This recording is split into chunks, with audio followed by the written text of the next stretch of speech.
listening to the Insight NBL Show with your hosts, Matrix and Hammer. Hello and welcome back to the Insight NBL Show. We're back to our 15-minute episodes, and this one is called What to Do with Your Derrick Walton Jr. Money. We're tying it in with why do we keep Jaylen Adams? You've got a bit of a theory. You come up with this one, mate. Yeah, mate. I put a little post up on Twitter this week. Ever seen that movie Sliding Doors? I have actually. 1990. You do look like you'd love a chick flick. Look, anyone who hasn't seen it, you get on the train, this is how your life turns out. You miss it, those doors slide shut, your life's going in a different direction. And that is how this round has ended up for those who had cotton and those who didn't. So what we're talking about is those of us who, myself included, who had your Derrick Walton Jr., who had your Jaylen Adams. Our life's turning out pretty different now compared to the Bryce Cotton owners who are riding him all the way to the bank after a massive couple of games. Yeah, and look, I was close. It's a 1998 classic. Gwyneth Paltrow looking like an absolute snack in that one. But, mate, yeah, look, for you, it's Adams. For me, it's DWJ. That non-contact injury looked bad. Jaylen Adams didn't really look himself. With LePepe out, Xavier Cook seemed to take the reins a little bit more. They're, of course, expecting an import to come in to help out. They didn't. He actually found himself benched after jogging back. So for me, both these guys you can't hold for different reasons altogether. But yeah, we've got a list here as to who to replace them with. And who better than going ultra primo? So Cotton, Kendrick, or Prather, should you not have, I suppose, all three of these blokes, you should probably move heaven and earth to get them, shouldn't you? Yeah, look, Prather, I hold at forward. Having that dual position player eligibility is huge here, but you really want to have two premium players on your court. KD Cotton seems to be the most elite backcourt, and those who had it this round have been absolutely rewarded. Look, Adams, Brian Gorgon, we just can't trust the bloke. Didn't even play Adams in the second half. And look, I don't blame him. He was stinking it up. But Adams, 29.4% of the top 5% owned him, and 94% of those started him. 39 on a double hurts. Those who did have the KD Cotton backcourt have absolutely skyrocketed in that sliding doors moment and are sitting pretty at the top of the leaderboard. So, look, we want to move everything to get that Cotton KD backcourt now. With 3 rounds to go, though, we do need to start looking forward as well. And that's where these options come in to have coverage the whole way through to the end. Yeah, this is where I'm deciding because I've got Kell in there as well.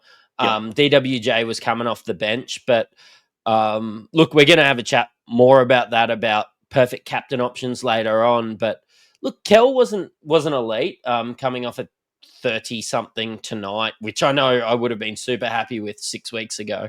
But now that all our cash cows are full, we need to spend that milk. And look, Cotton, Kendrick, Cotton and Kendrick are the best. If you can't get there, do you think you would consider enough for one of these guys? And of course, enough being basically a non-playable 58K guy using 2 trades to get one of, if you don't have Cotton, which is probably the most common one due to the poor schedule, would you nuff someone to get Cotton is probably where I'm heading with this one.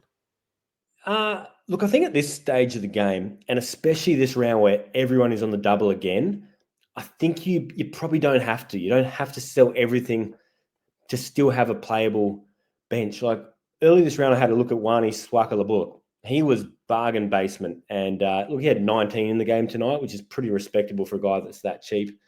But look, here's one I think you should possibly look at is Sobe. So Derrick Walton Jr. out, he's more than likely going to be the beneficiary, and we've never seen him find a shot that he doesn't like. He's coming off some sensational form. I can see you smirking like a Cheshire cat over there because he might make 300K. I think you called it about 2 months ago. Look, yeah, Sobe is just great areas. Like, we're going to chat in our breaking news episode a bit more about Traralgon basketball courts. I didn't have that on my bingo Yeah. cards this week. But look, he is probably 350K. Like, there's a world where he can outscore one of Cotton or Kendrick, but I think it's more if you can make two really good players and the thing is getting Sobey in rather than nothing out and getting a Cotton, adding it up in your head and working out if you think it's worth enough and Cotton or Sobey and maybe somebody that's 200K that you think can score points in your two trades. Because let's face it, nobody's got boosts, but look, he's going to absolutely cook. There is Owen Foxwell's going to come in. Probably almost into that starting lineup. Maybe Angus Glover into the starting lineup with Sobey there. But Sobey's just going to have the ball in his hand an awful lot. And he's going to be scoring, I'll write it down, 80 points on his doubles. Yeah, look, he scored 50 plus, this first game of this round. 31 actual points, 5 rebounds, 7 assists, 54 Supercoach points, an enormous performance. You want to see more of that, more than likely.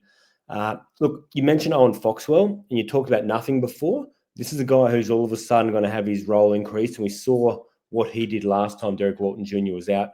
I'm not expecting DWJ back anytime soon.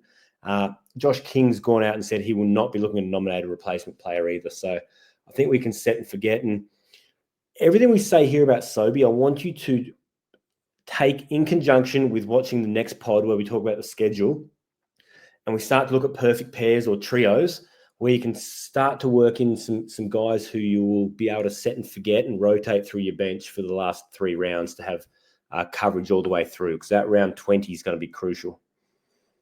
No, absolutely, mate. Look, of course, Cotton, Kendrick, Prather were the obvious ones, and with, I suppose, Sobey being so lowly owned, he's a little bit of a pod.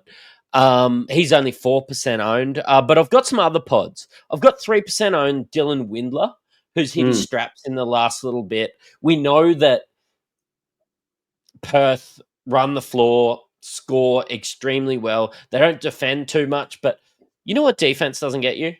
Supercoach points. So Dylan Windler has been up and down and scoring really well. I'm just thinking if he is part of your perfect pairs, the guard forward eligible, dual position player in Windler could just be a look. Yeah, and looking at the price tag, it may be something that fits into your budget. Do you have concerns, though, Matrix, that Doolittle returned to Perth and is starting to be eased back into that squad more and more? They both play forward. Yeah, I mean, it could hurt a little bit, but Doolittle's been out for so long, and they probably haven't been as successful with Doolittle out as they were. Yeah. So I think that he will play a big role, but I think he just plays such a different role to Dylan Windler that I'm not as concerned. More mouths to feed, but I'm not as concerned because at the start of the year when Doolittle was there too, well, Pinder, of course, got a look in, and now he's just a passenger, so... Yeah, and 3 rounds to go. It's probably now or never if you're going to pot it up and jump up that leaderboard with a little point of difference. 3% owned. He's definitely pottish. Going down to the Apple Isle, we've got another option to look at. Mate, this is budget ballers, and I didn't think I'd ever see a 250K Milton Doyle. If you said to me at the start of the year, there's a 250K Milton Doyle, would you buy it? I'd be like, fuck oath. He's like a season-long keeper that you can get there. The schedule...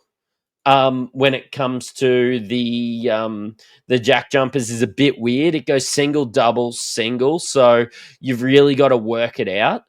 But with your Kendricks, with your Taron Armstrongs, with your Prathers, if they're up there, with PJC, if you decide to spend up, with him coming back, mate, Milton Doyle, 250K. He's got a high ceiling, 70-something points this week on a double.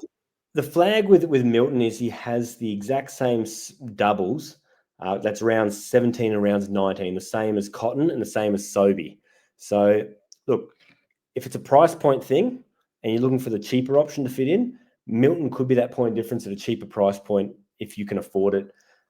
Look, the consistency's been an issue, though, hasn't it?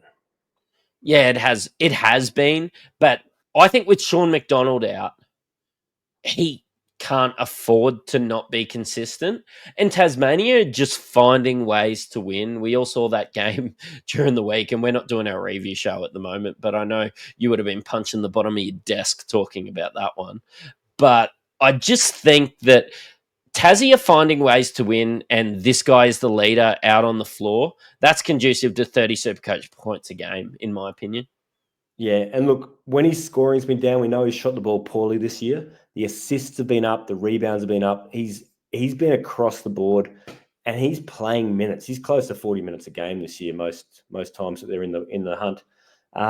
So look, once again, tune into the schedule pod to see how he fits with some perfect pairs or trios. But look, definitely look. You got anything else?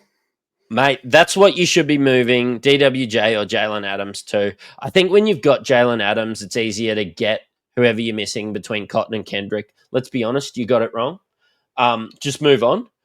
Get whoever you're missing out of Cotton or Kendrick. And if it becomes, I suppose, money related, pop down to Sobey, pop down to Windler, or budget ballers are Milton Doyle now, which I didn't expect to be saying. There's your short recap. You've listened to an Insight Fantasy Sports podcast. Cheerio.